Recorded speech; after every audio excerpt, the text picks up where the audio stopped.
rising up. You don't really know I shine. Me, I got something that I need to prove. I cannot lose, nah.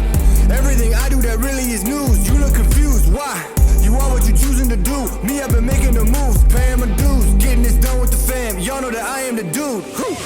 Bend that low, hit that high, got that hustle, got that drive. One more time, best alive. I want it all, everything mine.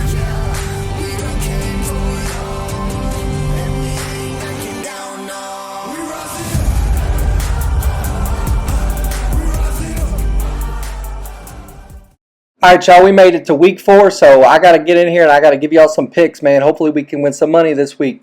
Quick recap of last week. I went 6-4 against the spread. I also went 3-3 on the money line, so pretty damn good there.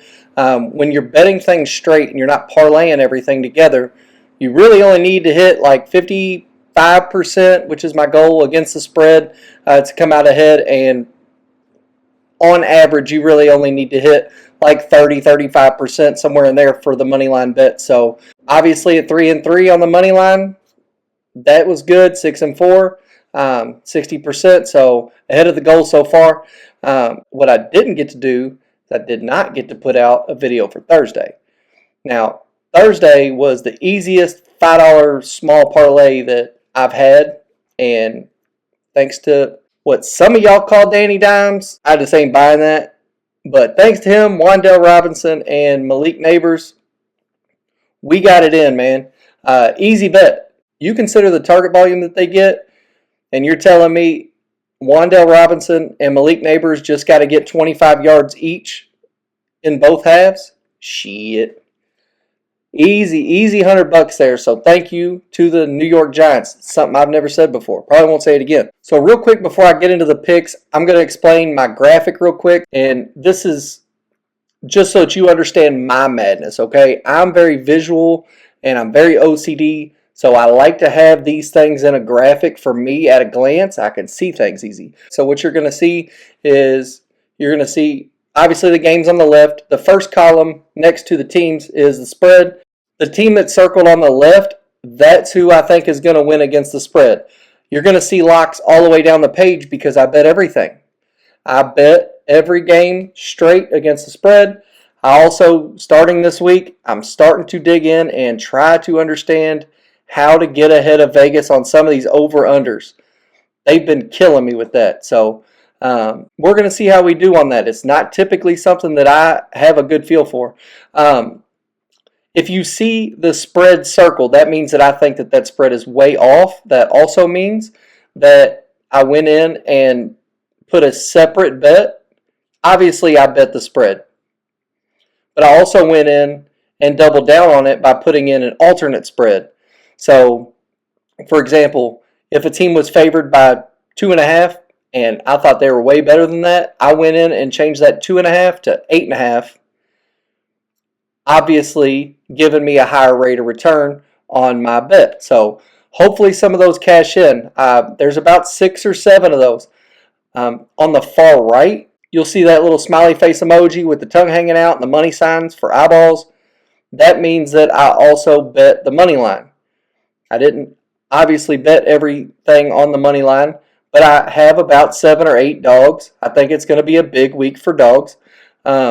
I got about 7 or 8 that I sprinkled a little money on for the money line. So, and lastly, you'll see little gray dollar signs on this page.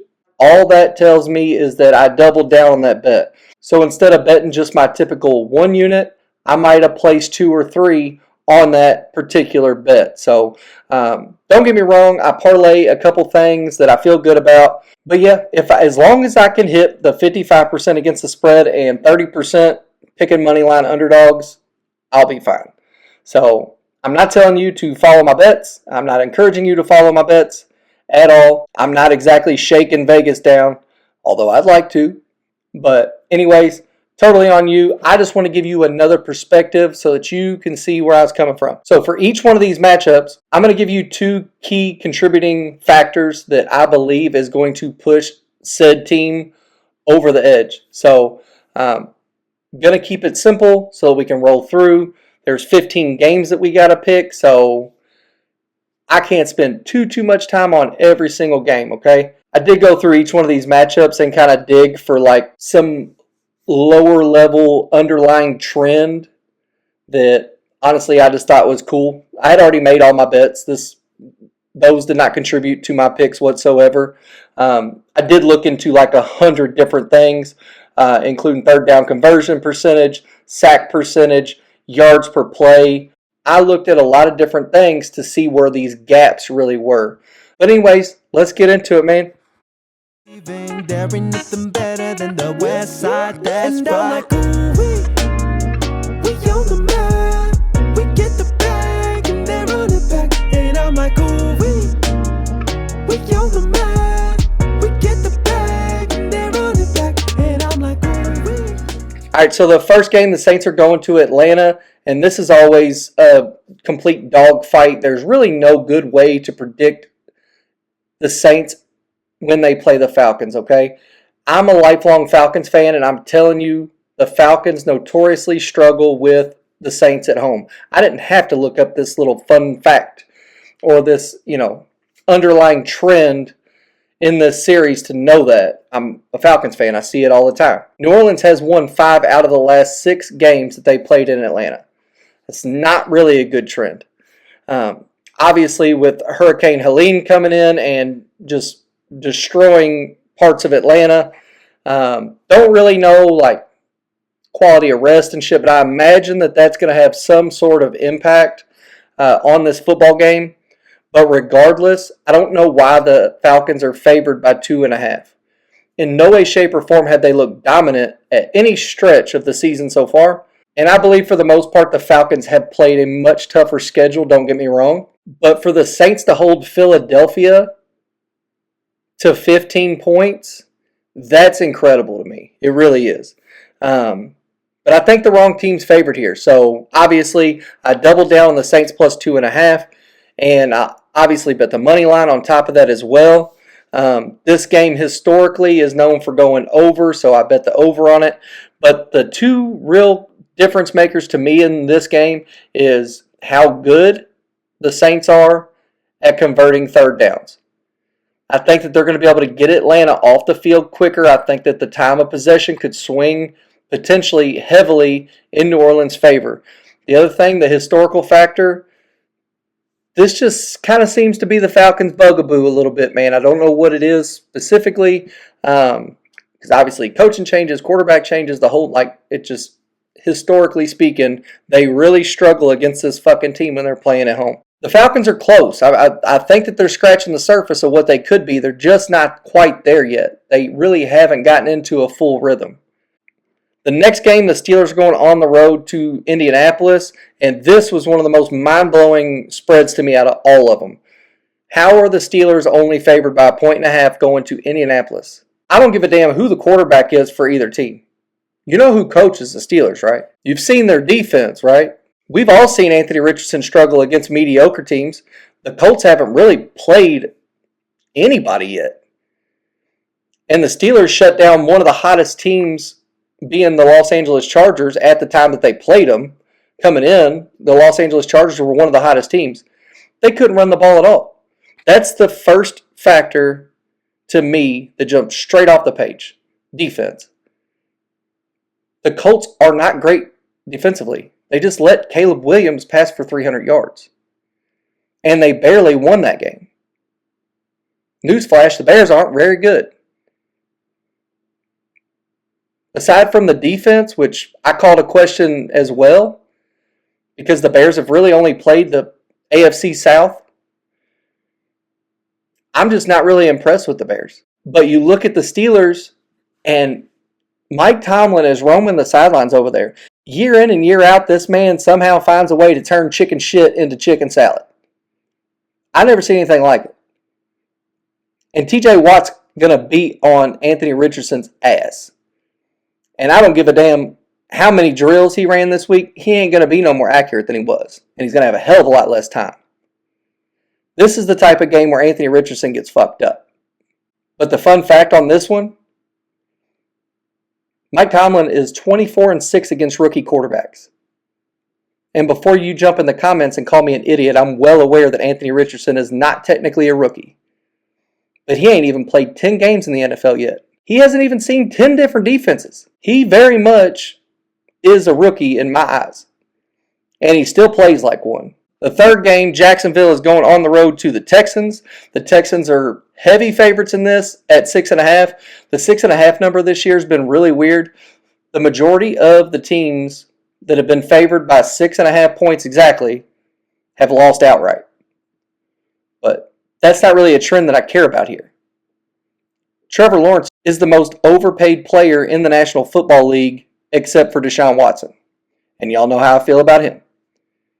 Trevor Lawrence ain't done shit, and this offense is out of sync, man. Not only that, but they're beat up to high hell. The two reasons that I think that the Texans are heavy favorites, and the reason that I have them circled, because they should be even bigger favorites, is because the quarterback play, number one. Stop talking about the sophomore slump, man. I had doubts about the Vikings too, but they are the real deal on defense. But it's a horrible spot for the Jacksonville Jaguars to be in.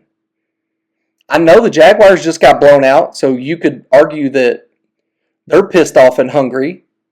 Not to mention they're 0-3. You could argue that they're due. This ain't it, man. This ain't the time. This explosive Houston offense just dropped 7 points in Minnesota and got beat by damn near 30 against a quarterback that nobody respected and a team that everybody wrote off. That shit's embarrassing. Now they're going back home. Not only that, but the Texans have lost their last 2 games at home against Jacksonville. You don't think they remember that shit? They're not overlooking Jacksonville at all. If anything, they overlooked the Vikings because they couldn't wait to beat the ever-loving shit out of this phony-ass Jaguars team. And the second biggest reason that I have the Texans heavily favored in this. Actually, when I put my alternate spread in, I moved the line to 11.5. But the main reason is Jacksonville's health. Jacksonville has 2 linebackers, a nose tackle that did not practice. Their secondary is completely depleted. They got starters banged up, and they're missing basically half their reserve players, whether it be they're just out, doubtful, or on IR. And then what little production they've had on offense, a lot of it's come from Tank Bigsby and Gabe Davis, and both of them were limited practice this week with shoulder injuries. They very well will likely play, but this is just a bad spot for the Jaguars to be in. I would be shocked if they covered, even more so if they win. The fourth game, this was one of the hardest ones for me. The Vikings are going on the road to the Packers. I don't really care whether Jordan Love plays or not. Just like the Bears, I think that the Packers have benefited from somewhat of an easy schedule so far. And you can no longer question the Vikings. Everybody thought, okay, cool, you beat the Giants. Now what? Now you got to play the 49ers. They beat them. Then they have Houston roll into town, and Houston's liable to drop 50 on anybody. They held them to 7. Not only that, Sam Darnold looks like the second coming of John Elway. Who would have thought this was coming? When you look at the metrics, you look at all of the numbers, it clearly looks like these are 2 evenly matched teams that pretty much do the same thing. They can throw the ball. They're efficient when they throw the ball. Neither team has a lot of turnovers. Neither team allows a lot of sacks. They're fairly similar on third downs and turnover margin. But the biggest thing to me is the Vikings' run defense. The Packers with Malik Willis or Jordan Love, they're still going to want to run the ball a lot. That's just their DNA. And the Vikings are the real deal. So the 2 reasons that I've got the Vikings covering the 2.5 and I sprinkled the money line is because their strength of schedule. I just think that the Vikings are battle tested. And even though the Packers lost their quarterback, they haven't played the level of competition yet, I don't think, to really see how this Malik Willis is going to play against a serious opponent. So strength of schedule, run defense. One little fun fact about the Vikings, when it comes to against the spread, not only are they 3-0 against the spread this year, but they're plus 19.8 points over the spread when you consider their margin of victory. This leads the NFL. Vegas, just like everybody else, could not have been more wrong about this Vikings team. 19.8 differential through 3 games, that's massive. The 5th game, I hate to say it, man, the Bengals might go 0-4. The Bengals are going on the road to Carolina. This is not Carolina of 3 weeks ago. No.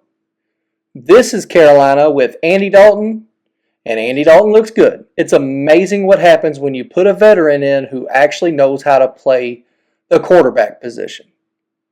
We've got way too many young athletes playing quarterback and not enough quarterbacks that are athletic. Huge difference. And I wouldn't call Andy Dalton athletic, but he knows how to hit his 3rd step drop, his 5th step drop, and get the ball out. They were the most sacked team in the NFL with Bryce Young playing quarterback. Andy Dalton got sacked twice last week, and they were staring at Max Crosby on the other side. Okay, but the reason that I think the Bengals are going to struggle with the Panthers, and I sprinkled just a little bit on the money line here, I just think it's going to be close. The Bengals are definitely way more desperate for a win right here. No doubt about it. And offensively, they're more explosive. And I'm not going to sit here and argue that Andy Dalton is better than Joe Burrow. I don't think he was even when he was in Cincinnati. And that's not the angle that I'm taking either. Andy Dalton is 2-1 since he left Cincinnati, playing Cincinnati. But I don't really care about that. Thielen is a huge piece to miss, but they have other guys, okay? What Andy Dalton does is he gets the backs involved. He gets the slot guys more involved. He can stretch the field. He's not predictable as far as knowing where he's going to go because he doesn't just like force it to one person or panic. He truly reads the defense and delivers the ball where it should be. The Bengals are ass on defense. But I just think that 4.5 points is way too much. When you consider the Bengals defense, the shittiest offense in the NFL has got to be the Las Vegas Raiders. I would make the Bengals 4.5 point favorites over anybody right now. But I think that Carolina's revived a little bit. I don't know how long it'll last. Andy Dalton just changes the dynamic of this team. And Cincinnati defense is ass. So, the next game, the Rams are going to the Bears. This is tricky, okay? Obviously, the Rams have lost seemingly everybody on offense. And when you think about the Chicago Bears team, the only good thing that you can give them is their defense. And their defense is solid. No doubt about it. The defense is solid. I mean, they pretty much beat the Titans by themselves. Chicago does not look good throwing the ball. Caleb Williams is running for his life. And they don't have a running game. I don't know why they're not getting Swift more involved. And that's kind of why I don't think the Bears should be favored by 3 here. And I know that the Rams are just coming off a pretty miraculous win, all things considered, against the 49ers. Probably a little bit of a letdown spot here. And Chicago's pretty good as a home favorite. The little fact I pulled up on this game, Chicago's 6-3-1 in their last 10 games as home favorites. So take that for what it is. But the 2 big reasons why I think the Rams have a shot here is Chicago's O-line is banged up and Caleb Williams already doesn't have time. And then when I think about the coaching and you couple that with him having Matt Stafford's out here making Tutu Atwell look like prime Ocho Cinco. Okay? Tutu Atwell ain't all that. And Tyler Johnson and Demarcus Robinson and Colby Parkinson, these are fucking names that nobody was talking about 2 months ago. But again, when you have a veteran quarterback who actually understands how to play the position it really doesn't matter. I could go out there and catch 3 balls for 20 yards. I'd get my spine broken half, but probably wouldn't be able to catch it. He throws it too damn hard. But point is, I wouldn't have to be really that open. He's just that accurate. That's the point. So between Chicago's O-line and I cannot bet against Matt Stafford and bet on Caleb Williams. I cannot bet on Matt Eberflus, who's tremendous defensive minded. I'll give him that. But I don't know if it's enough, man. I mean, Sean McVay's a hell of a play caller. So I'm taking the Rams +3 all day long, and I'm taking the money line. The next game, the Broncos are going to the Jets. This one's kind of funny. I didn't have like some quirky little historical trend or anything involving this game. What I'm looking forward to is Sean Payton going to be able to back up his shit talking or not. Because the time for talking's over. When his ass was in the booth on live television, he told the whole world that Nathaniel Hackett, who I think's a scrub too, but I don't have to coach against Nathaniel Hackett. I'm glad. I've coached football, but I'm not going to even pretend that I know what Nathaniel Hackett does. But the point is that Sean Payton goes on live television. Sean Payton goes on live television and tells the whole world that what he saw in Denver with Nathaniel Hackett as their head coach was the worst coaching job he's ever seen. And keep in mind, this is the same Sean Payton that took over the same Denver team with Russell Wilson, and they look like hammered dog shit. With Russell Wilson, he's not what he was in Seattle, but I expected a hell of a lot more out of that. But now Sean gets to see Nathaniel Hackett. I'm not buying that he calls the plays. We know. Aaron Rodgers is the head coach of this football team. Robert Saleh is a moron from everything to the public eye. And Nathaniel Hackett has struggled in various positions. But Aaron Rodgers don't need their ass to coach. He's just buddies with them. Aaron Rodgers is going to be the one out there on the field, and Aaron Rodgers is the one that took that shit to heart. Aaron Rodgers is the most competitive and petty competitor in the NFL. He takes everything personally. And usually it works out to his advantage. So I'm really looking forward to seeing how this plays out. I really am. With that being said, though, the Broncos are getting 7.5 points. I think that's too much. I really do.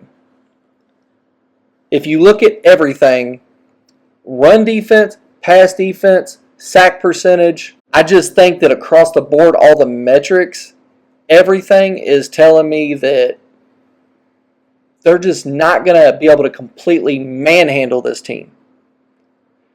And let's be honest. Aaron Rodgers and the Jets offense is slowly getting better. They are slowly starting to look like a more quality football team. But they have not put it all together yet. And I think that this defense is going to be challenging. Most people, including myself, hear the Broncos and brush it off. But I think the little personal aspect, the little drama in behind this is going to be just enough motivation for Sean Payton to at least keep it respectable. And at the end of the day, he'll be able to say, I hung in within a touchdown with a rookie quarterback to Aaron Rodgers and that fucking scrub Nathaniel Hackett I told y'all about. Honestly, to God, I think that is what he's going for. So, I kind of believe that a little bit. I'm not taking them on the money line. I think the Broncos don't win this game. Not after going to Tampa and beating their ass. They're not winning. They're not getting 2 big upsets in a row. Okay? It's not happening. But can they keep it within a touchdown? I think so. The last game of the 1 o'clock slate, the Eagles are going to the Bucks. This is always a physical game. Like, this typically feels like a division rivalry. It's got that grit, that physicality that you only really get with teams that play each other twice a year, every single year. But honestly, I think both teams do what the other can't stop. So I do like the over. Philadelphia has a huge rushing advantage with A.J. Brown and Devonta Smith being banged up and Lane Johnson, their best tackle, being banged up. The defense, for the most part, is healthy in Philly, but they still can't stop the pass, and that's what the Buccaneers do well. The problem is the Buccaneers really don't do anything well because they're so damn hurt across the board on defense. The Eagles will be able to have their way. So, if I'm a gambling man, and I am, I think Saquon Barkley loses his fucking mind in this game. I think that this could very well be that 40-point explosion that we got week 1 when they played the Packers. At the end of the day, 1.5 points is not enough. It's just not enough. Not to me. I actually changed this alternate spread to 4.5. That's why I have it circled on here. I don't think 1.5 points is enough. Obviously, I bet that. I doubled down on that. But I did move this line to the Eagles minus 4.5. First game of the 4 o'clock slate, Washington is going to the Cardinals. This low-key is probably my favorite game of the weekend, and I hope I get to watch it. I really do. The Commanders are getting 3.5 points on the road at Arizona. The little fact that I found in this one, which again has nothing to do with my picks, it's just for your information. Arizona's 3-7 as home favorites against the spread, and they're 4-6 outright. All of which is with Jonathan Gannon and Kyler Murray. Okay? This isn't like dating all the way back to the Kurt Warner days, okay? This is recent. They don't do well as home favorites. There's definitely a lot of angles here where I could argue that the Cardinals should beat the shit out of Washington. Okay? Number one, Arizona's coming off of a pretty dud performance, honestly, in Detroit. They only put up 13 points. That's not the offense that we saw the first 2 weeks. That's not the offense that we saw out of Arizona the first 2 weeks, okay? They put up 30-something points against the Buffalo Bills, and then they turned around and hung 40-something on the Rams, okay? So when you go and lay a dud and you're an explosive offensive team, typically you go back home and you kick some ass, okay? Also, the other angle that you could see that I could definitely see is when a rookie quarterback goes into a primetime game and gets a massive win against Joe Burrow, who just so happened to go to LSU as well, and Jaden Daniels has been living in his shadow ever since Burrow left. Really ever since Jaden Daniels stepped foot on campus at LSU, he was living under his shadow. So for him to go and get that win in Cincinnati in a shootout, oh yeah, probably feeling themselves. But man, I think Jaden Daniels was meant for this shit. He's the key here. I think that the way that Jaden Daniels is playing, I think that that win last week was just enough to inspire this team. Not to mention, I love Dan Quinn, their head coach. I hated him after the 28-3 fucking complete collapse in the Super Bowl. But he's a good guy. He's a good coach, and players like playing for him. Okay? But I think that that was just what they needed. Washington hasn't had belief or anything to believe in for a long time. And I think it's similar to the Andy Dalton thing. It's totally different dynamic when you're playing inspired football, when you actually believe going into every football game that you have a chance. It's because of that, I think that this game comes down to a field goal, and it's because the number is at 3.5. I really like the Commanders here. I could see this going back and forth. I could see this being a 38-41 ball game. And it doesn't matter if they lose. That 3.5, that half hook is going to do it. Next up, you got the Patriots going to the 49ers. This is a horrible, horrible spot for the Patriots to be in. But they're getting 10.5. Okay? The 49ers offense has not looked good. Ayuk has not been himself. Debo has not been himself. Kittle, a little banged up last week. Questionable there. CMC's obviously out. How long will this Jordan Mason magic continue? I don't really know. One thing that you can say about this O.J. Mayo-led Patriots team is that they're pretty solid on defense. They can't put up any points. But the 49ers have not looked good on offense. Besides the first game where they ran for 600 yards against the Jets, the 49ers have not looked good on offense at all. They're off 2 super embarrassing losses. Nobody would have expected them to lose to Minnesota, and nobody would have expected them to lose to the Rams that are out there throwing footballs to janitors. Okay? But they did. And they had a huge lead in that game. And once again, Kyle Shanahan choked. I'm not sitting here giving you an argument that the Patriots are going to win, but it's 10.5 points. I'm taking the 10.5 points. What the Patriots are going to do is run the football. That's no secret. They're one of the top teams in rushing attempts per game, but they're also one of the top teams in rush yards per carry. The 49ers kind of struggled on stopping the run. The Patriots have looked kind of bad. They've kind of been getting torched in the passing game, and surprisingly, Brock Purdy's averaging like 260, 270 yards a game, basically throwing to Jawan Jennings alone. But 10.5 points is a lot. Also, a little nugget about San Francisco. When they're home favorites, the last 10 games when they're home favorites, they're 3-7 against the spread. All the more reason to like that 10.5 number. The Browns are going on the road to Las Vegas. Honestly, who gives a shit, okay?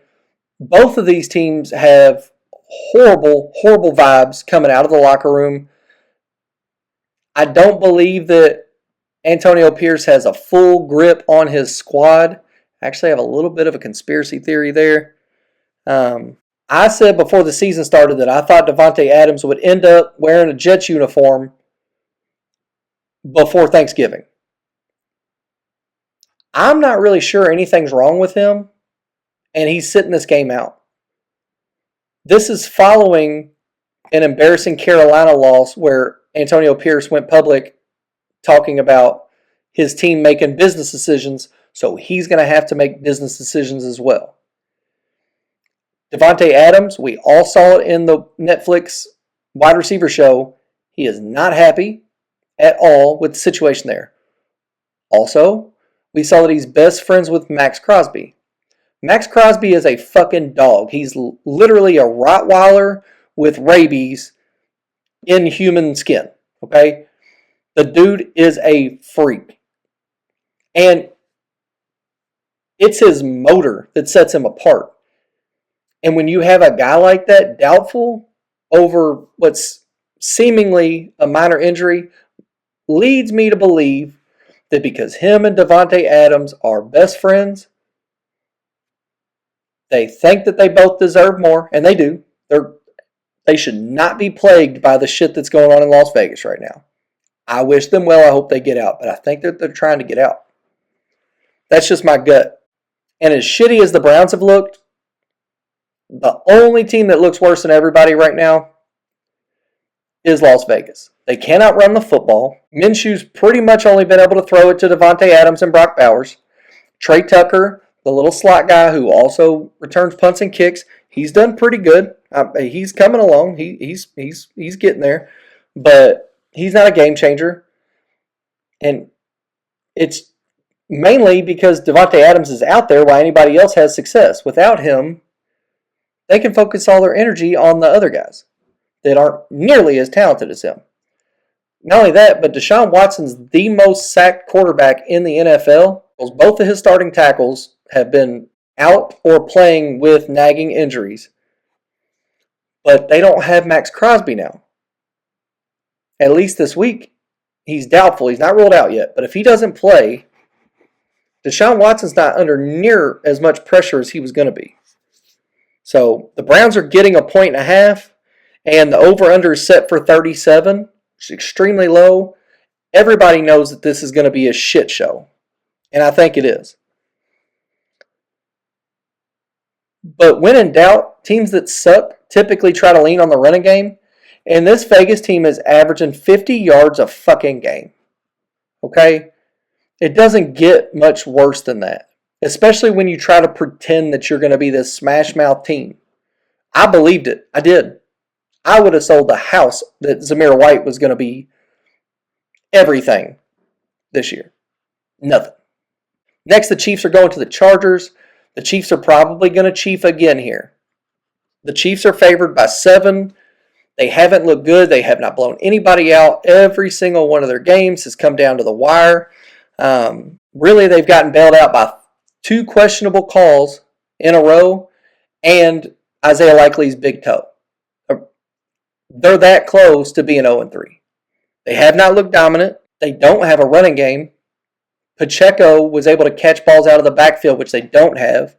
I have been very, very high on Kareem Hunt, but I don't know how quickly he'll get back into the swing of things. I really don't. But they need it. When in doubt, the Chargers can run the football. Kansas City has a top 15 running defense, probably honestly closer to top 10. I mean, there's a reason that the Chiefs are winning Super Bowls and that they're 3-0. Not taking anything away from them. But Harbaugh's pretty smart himself. And if he can get Dobbins and Gus Edwards going and they can keep Mahomes off the field, they can definitely stay within a touchdown. I did sprinkle a little bit on the money line, but as you notice, I didn't double down on that. I did double down on them covering a touchdown, though. Because the Chiefs Mahomes said it himself. They're just not playing really good. On top of that, the Chargers just got completely shut down. I expect them to bounce back. This doesn't really pertain directly to the Chargers, only because it's a totally different head coach with a totally different mentality. But the Chiefs have won their last 5 games at Los Angeles. If anybody on this team is still there and they have an ounce of pride, that's got to change. 5 games in a row at home? You can't let that happen, man. You cannot let that go to 6. You just can't. Sunday night game, you've got the Bills going to the Ravens. They're getting 2.5 points in Baltimore. The Bills are 3-0, and everything will tell you that the Bills are the hottest team in the National Football League. But the Ravens are 1-2. This is a very, very desperate spot for them right here.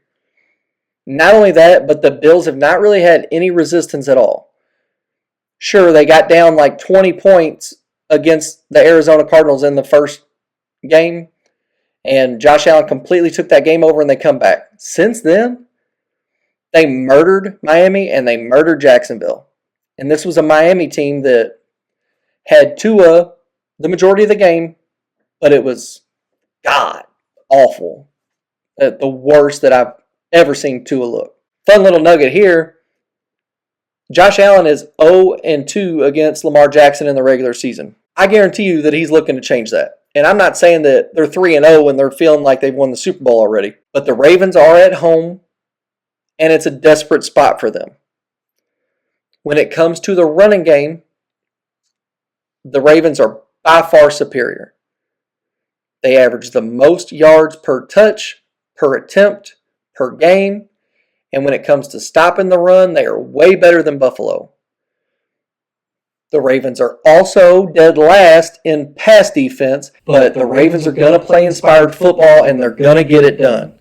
They just got to win by a field goal. This is just one of those games that I can see coming down to the wire, and even though Justin Tucker's missed a lot of kicks he never misses, I can very much see Justin Tucker putting this away to give the Ravens a 3-point victory at the end of the day. The Bills just aren't as battle-tested as the Ravens are. The Ravens have battled a lot more adversity, and slowly but surely they're figuring out how to get Derrick Henry involved in this offense and just let him eat. That's what they did last week, and it was beautiful. You got the Titans going to the Dolphins. Who cares? Who cares? I'm just kidding. The Titans are getting 1 point because everybody knows that this, who knows? Who knows? I'm taking the Titans. okay? I'm not going to sit here and pretend that they have a quarterback edge. Typically, when a team has a backup quarterback in who they've already immediately tried to replace, like, why did you even have him on your team to begin with? They didn't even give this guy a chance. Typically, in this situation, I would say, yeah, it's a shit fire in Miami, and the Titans are going to blow them out. But to be honest with you, it couldn't be much worse than having Will Levis. Will Levis leads the league in turnovers, and he's second in sacks. I think he's the most sacked player per pass attempt. But I double down on everything here. Miami's run defense is not very good. Tennessee's rushing offense and rushing defense is superior.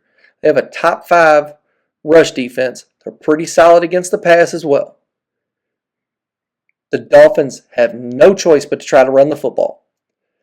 The Titans will be able to stack the box and stop that, or at least slow that down a little bit. And all they need to do, all Will Levis needs to do is not Will Levis, and they win this game. He's been so bad, his name has become a fucking verb.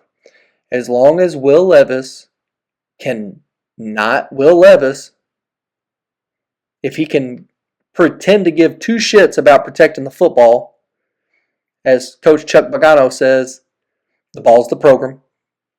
The ball's the program, Will. See to it that you don't fucking give it away this week, okay? I put a lot on you. Titans money line, Titans to cover. And finally, the Monday night football game. The Seahawks are going to Detroit. Detroit has looked like a shell of themselves, despite having the same defensive coordinator, the same offensive coordinator.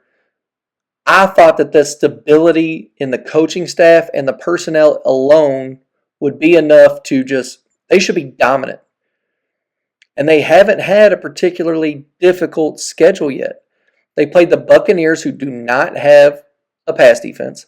They played the Cardinals, who look better, but let's not pretend that they're Tom Brady's fucking 06 Patriots. And they've also played the Rams, and it took them overtime to beat them. But let's face it, they've looked like a complete shell themselves. They have not been impressive at all. One tiny little thing you might find interesting, though, is that the Detroit Lions are 8-2 at home as favorites, and they're 6-4 against the spread at home as favorites over their last 10 home games as favorites. They've had a lot of success. Even though they got the win last week, they didn't look good. They are a little bit banged up. Their starting center's out. Laporta's got a little bit of an ankle issue going on, but other than that, their weapons are there. All the pieces are there. They've never had a good defense to begin with, especially passing defense. Their ability to get after the quarterback's good. Their ability to stop the rush is good. But Seattle's on a backup running back, and they've got 3 guys in DK Metcalf and Tyler Lockett and Jackson Smith and Jigba who can stretch the field. This is a very, very dangerous position for the Lions to be in. But to be completely honest, the Seahawks are not battle tested at all. And even though I don't think that the Lions have necessarily played the toughest schedule themselves, man, the Seahawks have played the Broncos, the Patriots, and Miami without Tua.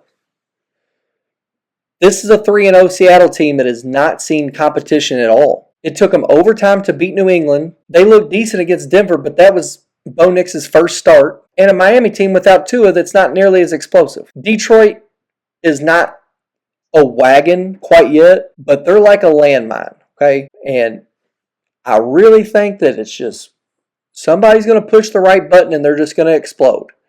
I'm waiting to see this offense explode. They had the most highly regarded offensive coordinator to be the next head coach for any vacancy around the NFL, but because they made such a deep playoff run, he was not able to interview with these teams in time. Neither was their defensive coordinator. So because of the timing of everything, and they let people interview for these jobs way too fucking soon, wait till the season's over so everybody can put their name in the pot.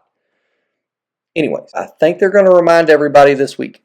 And I also think that they're going to expose the Seahawks, who I think is a solid football team. But this isn't a Seahawks team that's going to run the table and go 14-3, okay? If they do, I'll be shocked. The Seahawks cannot stop the run. Detroit will be able to slow this game down. But the main thing that scares me about this Detroit matchup, to be honest with you, is just the fact that they really haven't showcased it yet. And they're favored by 3.5 points, which makes me pretty nervous because that 3.5 hook means that they have to win by a touchdown. A field goal fucks them. I got to believe in my guy, dude. I got to believe in him to get it done here. So I'm going to go with Detroit to get it done as 3.5 point favorites at home. Last little fun fact, if I double down on something, probably stay away from it. I'm jinxed.